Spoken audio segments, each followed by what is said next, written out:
Hey, what's going on, guys, and welcome back to our JacobsClash episode. Today we are back on our main account, and well, we have a lot of things we want to do. We want to buy the gold pass today. We want to hand out our Clan War League medals.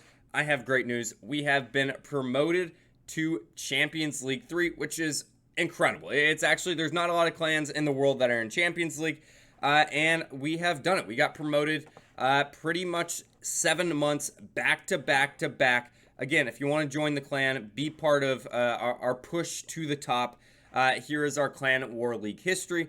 We are also going to talk about the update today. At first glance, I was like, this might be the most lackluster update ever, right? The supercharged defenses are interesting, right? They are something for max players to do. But I was like, I'm probably going to skip out on it just because I want to max all my walls first, especially if all the supercharges are going to go away. What we're assuming around the December update when Town Hall 17 is coming out. But then I saw how much loot you could obtain from raids now, and I was like, wait, this might actually be the most secretive, best update ever, just out of nowhere, right? So if you didn't know, they have buffed the amount of loot that you can steal from storages, which means, yes, your defenses, you are probably going to lose a lot more loot. Let's see how much loot did I lose in my defenses. Yeah, I lost a ridiculous amount of loot the last couple of attacks right here. But if you're active, you can earn it back so much quicker because pretty much every single raid you go into is going to be absolutely massive, which just means I'm going to be able to max out all of these walls first. That is going to be my top priority, just because those are things that are going to be permanent. And then after that, yes, I will go in and start upgrading those supercharged defenses.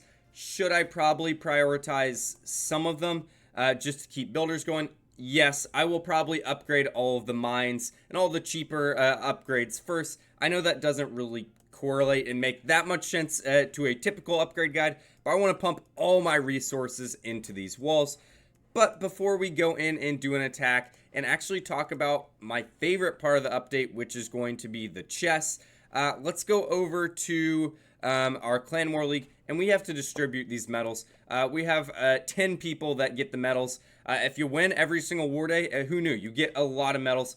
First off, we're going to give it to all of our people that got perfect wars. That is just Jamar and Chapin. Then we are going to give it to all of our folks that got 20 stars, which is 8 of our folks right here.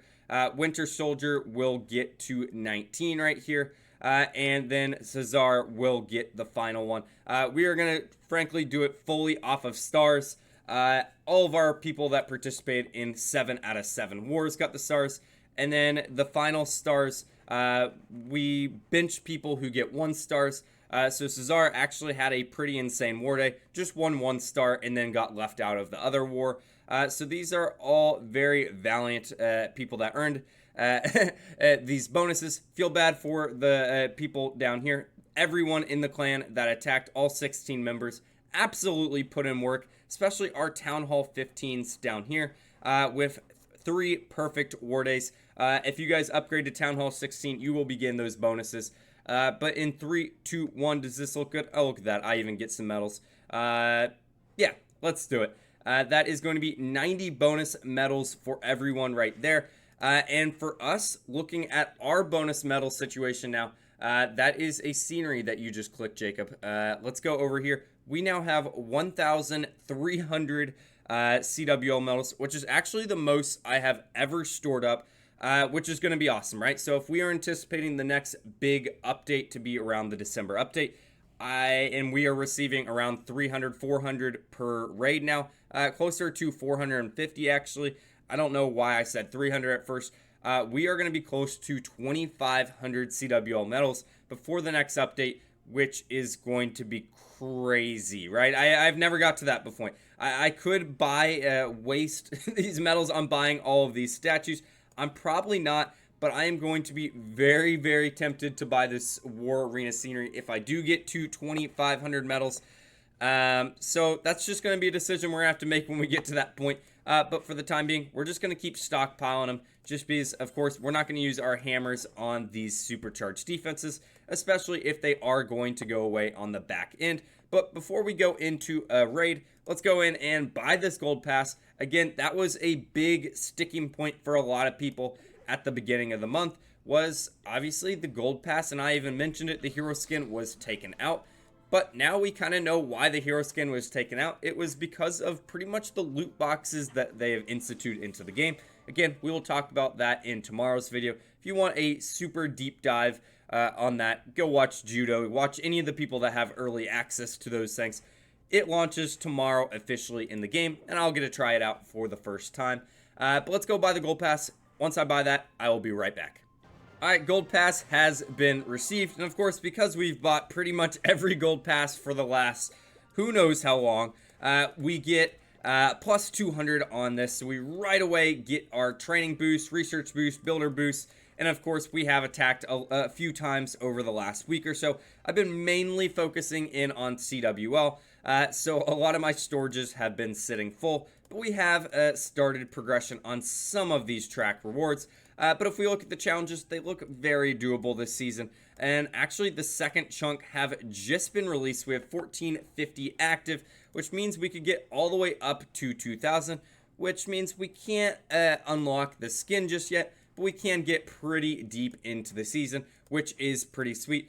I know people have been kind of hating on the decision dice, but I feel like it was mainly just for the fact that, well, we thought we weren't getting a skin. All things considered, it's probably the coolest decoration we've ever had, especially for me. I just started a Dungeons and Dragons campaign, and it's the first time I've actually ever used a D20 dice. So before that, I'd probably be like, it's whatever, a dice. But now I actually think it is pretty cool with the skins that come with it. But if we are going to go in and do a raid, we might as well spend some of this loot. It is, of course, a little bit cheaper. We're going to go spend, looks like we can do 4 walls, which is obviously pretty darn good to start out the season. Can we actually do, no, we can't do any more. So that means it's kind of annoying that I have to look for it now. 94 walls are remain, which actually with this new update, I feel like we can max it out pretty darn quickly. Looking over at the pet house, our final upgrade is this angry jellyfish, 283,000. Then we are completely done with the pet house. We are completely done with the laboratory. And then we just have to focus on those walls and those supercharged defenses.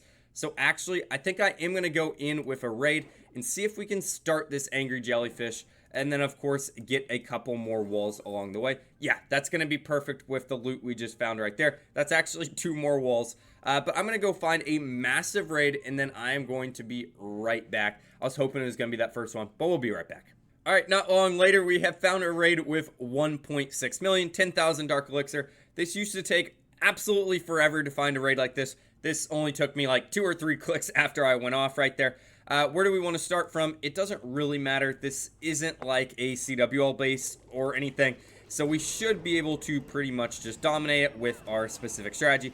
Of course, there have been some nerfs as well in the most recent update. It doesn't really impact anything with my strategy. If anything, it makes it a little bit stronger. Of course, some of the pieces, the equipment pieces that I use have been nerfed, like the giant gauntlet, but others have been increased. So, of course, I use the life aura with our, what is it called? Our Grand Warden, and that has actually been increased, which is going to be pretty sweet, right? You're going to see it right away. All of our troops are going to have a lot more HP. We're going to freeze right here in the center of the base.